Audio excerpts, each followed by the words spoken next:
공무원이 서해에서 표류를 하다가 억울하게 죽었어요. 1년이 지났습니다. 지금까지도 유가족들은 억울함을 호소를 해요. 아니 우리 정부가 국민의 안전과 목숨을 위해서 한 게 없거든요. 그렇다면 여기에서 그동안 정부가 무엇을 어떻게 했는지 그리고 유가족을 달랠 수 있는지 이거를 강구하셔야죠. 장관님 그렇지 않습니까? 특히 문재인 정부는 인권을 존중하는 정부 아니에요? 의원님 양해해 주시면 이건 별도로 좀 말씀드릴 수 있게 해주시죠. 군사 기밀이 뭐가 문제가 됐습니까?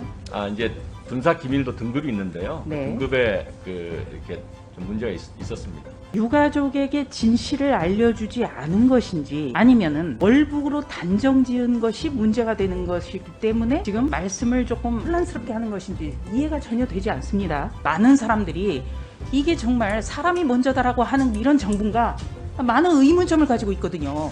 그런데 여기에서 답변을 못 하시겠다? 국회라는 거는 국민을 대신해서 물어보는 자리잖아요. 이런 답변 태도가 오히려 문재인 정부에 대한 어떤 실망, 허탈함, 분노 이런 걸 가중시킬 수가 있어요.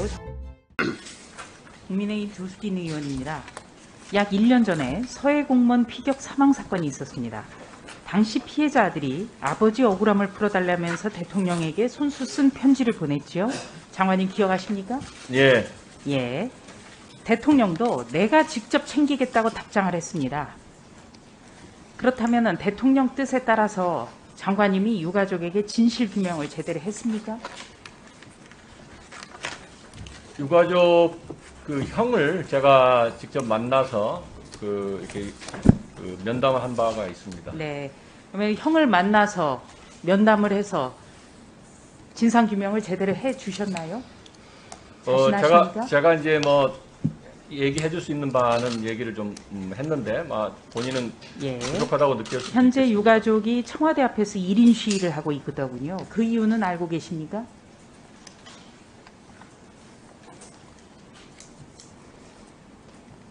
네. 작년 11월 장관은 피격 공무원 유가족에게 실종 발견 좌표는 대략 알고 있지만 군사기밀보호법상 공개할 수 없다. 이렇게 답변을 했습니다. 맞습니까? 좌표를 이렇게 민간인들하고 이렇게 저희하고 대화 속에 좌표라는 건 맞지 않고요. 대략적인 얘기는 해줬습니다. 대략적인 얘기를 해주셨어요? 예. 좌표에 대해서 이야기해 주셨습니까? 아니, 좌표는 군인들이 쓰는 것이지 민간인들이 쓰지 않지 않습니까? 아니 그러니까 실종 발견 그 좌표에 대해서 유가족들은 굉장히 의문점을 많이 표시해 왔잖아요. 그 부분에서 충실히 설명을 해줬습니까? 저는 할 수 있는 바는 설명을 해줬다고 네, 생각합니다. 장관님 그러면 해주셨다는 얘기인데 그런데 유가족들이 제기한 정보공개 청구 소송 과정에서는 정부가 아예 실종 공무원의 좌표 정보를 가지고 있지 않다 이런 입장을 제출했다. 이것이 언론을 통해 밝혀졌네요.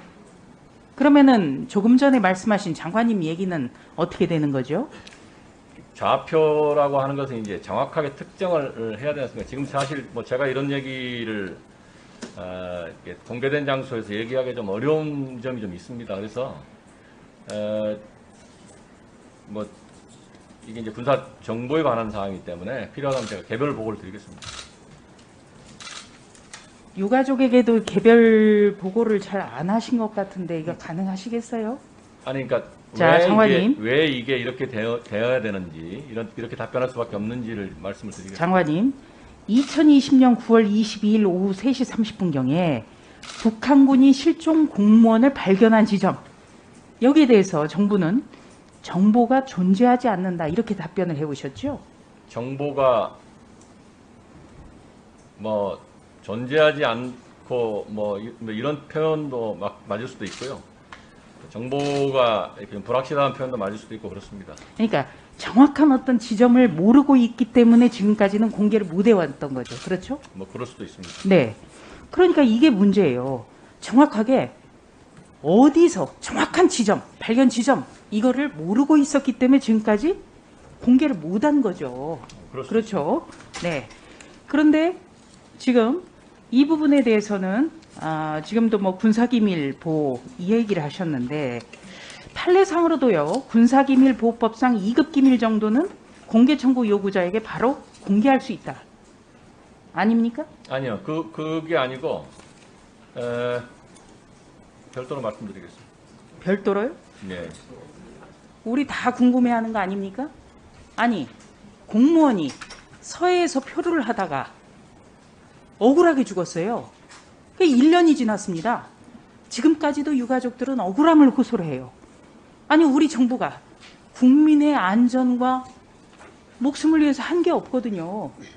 그렇다면 여기에서 그동안 정부가 무엇을 어떻게 했는지 그리고 유가족을 달랠 수 있는지 이거를 강구하셔야죠. 장관님 그렇지 않습니까? 특히 문재인 정부는 인권을 존중하는 정부 아니에요? 이게 이제 지난번에 이제 1년 전 일인데요. 1년 좀 넘었는데 이제 이 일이 끝난 다음에 이 일 본질보다도 군사 보안에 대한 문제가 더 큰 문제가 됐던 적이 있습니다. 그래서 의원님 양해해 주시면 별도로 좀 말씀드릴 수 있게 해주시죠. 군사 기밀이 뭐가 문제가 됐습니까? 이제 군사 기밀도 등급이 있는데요. 네. 그 등급에 이렇게 좀 문제가 있었습니다. 예. 글쎄 이게 도무지 모르겠는데 군사 기밀에 대해서 저도 어느 정도는 좀 알고 있는데 자 장관님 유가족에게 진실을 알려주지 않은 것인지 아니면은 월북으로 단정 지은 것이 문제가 되는 것이기 때문에 지금 말씀을 조금 혼란스럽게 하는 것인지 이해가 전혀 되지 않습니다.